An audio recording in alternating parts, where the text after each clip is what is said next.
Like so many people these days, we live in the suburbs, and Dave needs the car every day for business. When he was gone, I was practically a prisoner in my own home. I couldn't get out to see my friends, couldn't take part in PTA activities. I couldn't even shop when I wanted to. Practically a prisoner in my own home. How many years will she have before the job gets her down? Will it take her youth, her good looks, her health? Will it spoil her disposition and finally wear her out?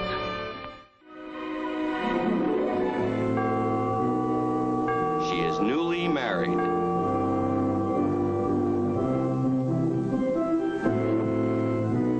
If Mary Jones loses her looks, her health, her disposition, the breakdown is most likely to begin over the ironing board. A woman's place is in the home, and I suppose as long as she's in the home, she might as well be in the kitchen.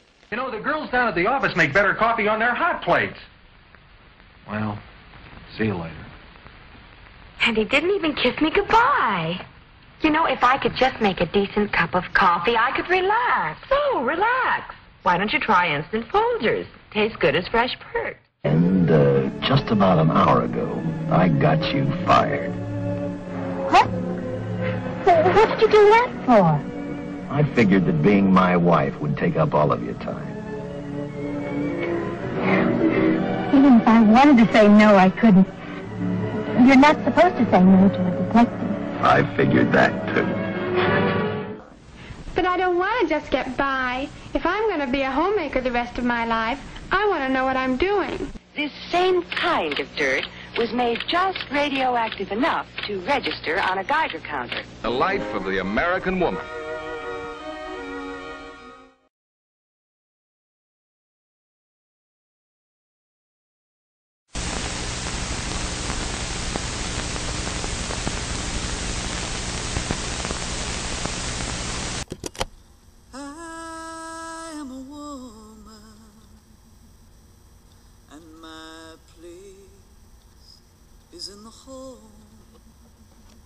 In the 1950s, women felt societal pressure to become a wife. A common stereotype of this time was that women went to college to get a MRS degree. In other words, to find a husband. A husband was far more important than a college degree. Women were encouraged to stay home, and those who worked outside of the home, especially if the family did not need the paycheck, were often considered selfish for putting themselves before the needs of the family. In the 1960s, the FDA's approval of the birth control pill gave women freedom from unplanned pregnancy and allowed them more freedom to pursue careers outside of the home and higher education.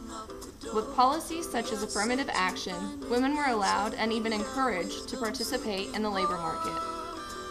The need for two incomes drastically changed the roles of women in society. In the 1970s, the women's liberation movement took off.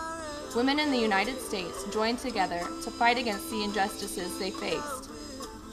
Women today fill nearly any societal role they desire: girlfriend, wife, mother, student, employee, politician, activist, CEO. Women have come a long way in the last century, and we continue to fight for equality. We are women giving birth.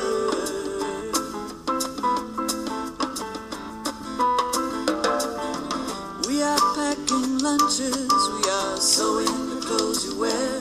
We are sleeping on park benches, we are kneeling down in